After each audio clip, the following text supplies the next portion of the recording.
What I'll do before I call the cockroach up will be to get Joe Barbaro, our director, to come up and make a club award and a cake award, as it were, which goes without saying in this club, to the bloke who played his 100th game today. It was great to see his family here today, and it's great to see Craig back on the level. If you read the article in the paper, you might have read a bit of history about how hard it was for him to get to 100 games. But you just bear with us.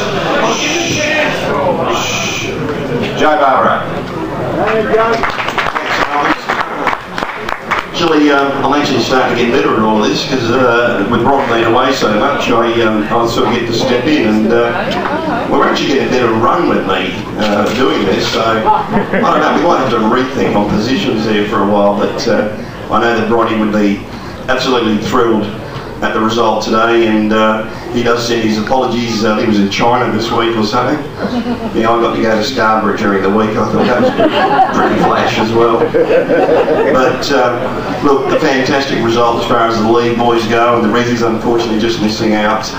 And the Colts boys, as was said, that we're really blooding a lot of young guys who will be the future of this club. So stick with us. I think we're really going places.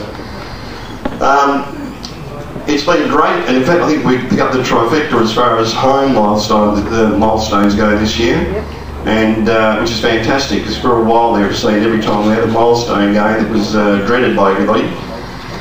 And again, this particular young bloke, I've had the pleasure again, as in the case with Weddy and Wolfie, just seeing him come through the club way back in the very early days of the development squads, coming through into our Colts, and it has been a really, really tough road for him. I mean, he has invented ways that no one else would thought of injuring himself. Craig just is a phenomenal young bloke and has overcome so much adversity to get to where he has today, and to play 100 games. I know that means an awful lot to him.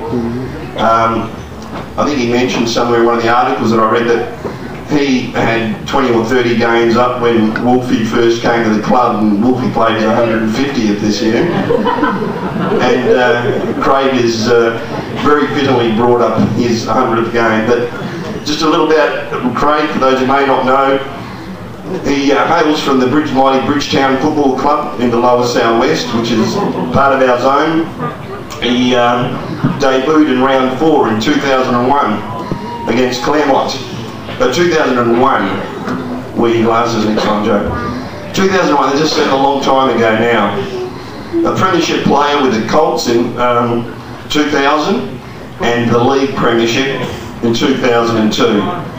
He's been our joint club captain in 2009 and 2010, an honour that I know that Craig really does cherish, and along with the Weddy and Swanee has been fantastic in our leadership group.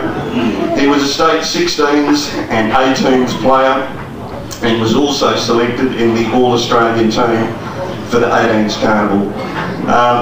I suppose had injuries not intervened in Craig's career, who knows where it could have gone, at what levels, or from my personal perspective, I know that he was good enough, both talent-wise, to go on to the next level. But in some ways I'm really, really glad that he's stayed with us and stuck with us, and I really do congratulate him on his efforts in making 100 games. So Craig, if you'd like to come forward, mate.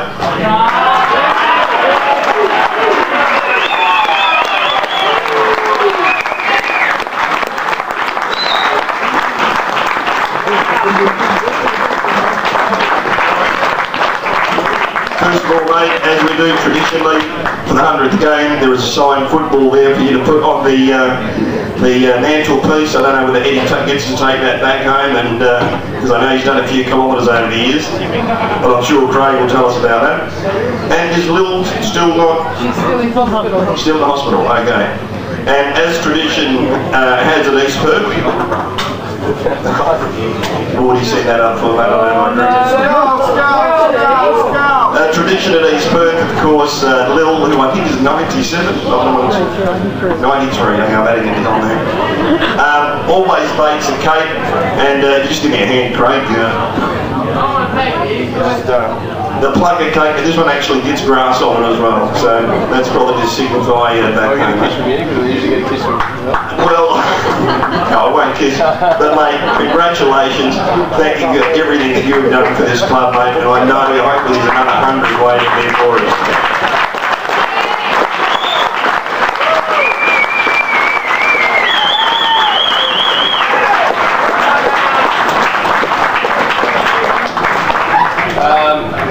Well, hopefully that cake hasn't been made 3 weeks ago. It's alright.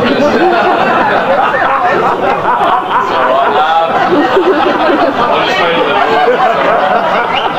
It's fruit cake. Yeah, what can I say? Well, firstly, for not taking the pill. Yeah, the Bridgetown boys are over there, so whatever comes from over there, just disregard tonight. Yeah, well, firstly, I'd like to thank Wardy and his wonderful parents. Without their help, when I was a nice young pup coming up from Bridgetown, I probably would have gone home, and they opened up their home to me and Zach, and yeah, thanks Wardy, without you probably this wouldn't have been possible. Onto the boys, can't ask for much better tickets, can't ask for a much better bunch of blokes. There's been a lot of blokes, and it's taken me 10 years to get to 100, but yeah, today was the way you boys pulled together and got over the line against those garlic munchers. It makes me proud, and yeah, just really hits home why I play for such a great club like East Perth. To the Silcock family, it's always one game we look forward to every year, and I'm sure Jeremy's looking down on us, and he's got this massive grin on his face because we beat those bastards over there.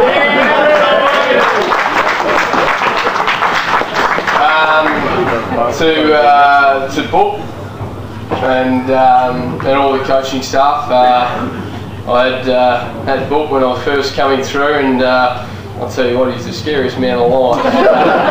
But it's been good as a senior player to get to know Book. And yeah, mate, he's the best coach I've ever had, and I'm pretty sure 100% of these blokes would say exactly the same thing, and you're moving us in the right direction, and if we can keep going forward like we have done in the last 2 months, and beat those bastards next door and then move on to Claremont, we'll give these finals a shake.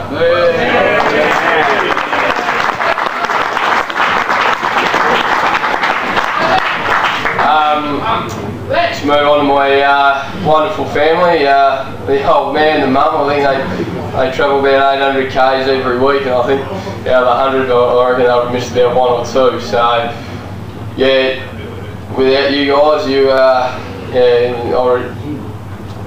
I wouldn't be the man I am today. So thank you very much.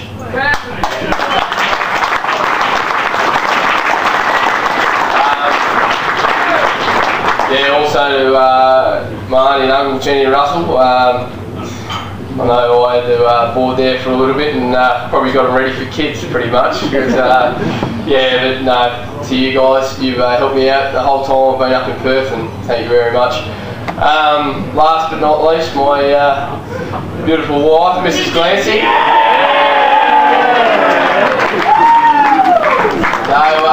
So she's probably the person that's probably been through the most. There's been a few hospital visits where she's had to come, but yeah, bud, I love you, and you never know, boys, with that I might get a bit of action tonight. So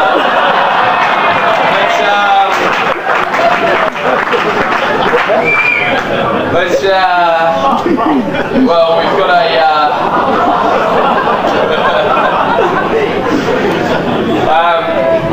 we've got a buy next week, so let's have a few of these trophies and have a good night, eh, boys? Thank you very much.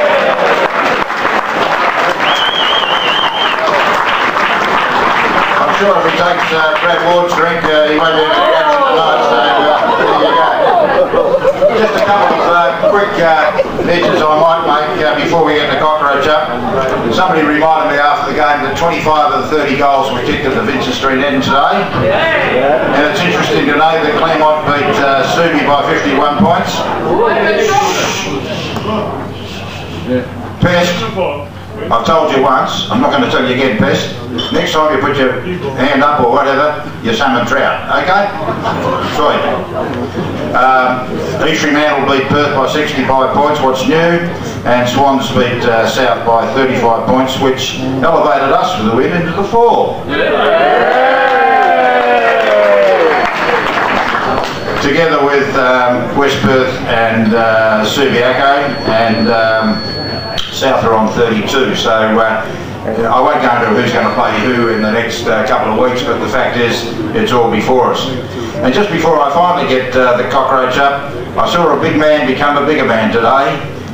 The coach actually shook hands with the umpire. And, I don't know whether that's a decorated situation, that I know that Tony had some problems with it earlier. But good luck to you, Tony. I thought it was a great effort, and I don't know whether they played you the just desserts, mate, but the fact is we got the 4 points. Good luck.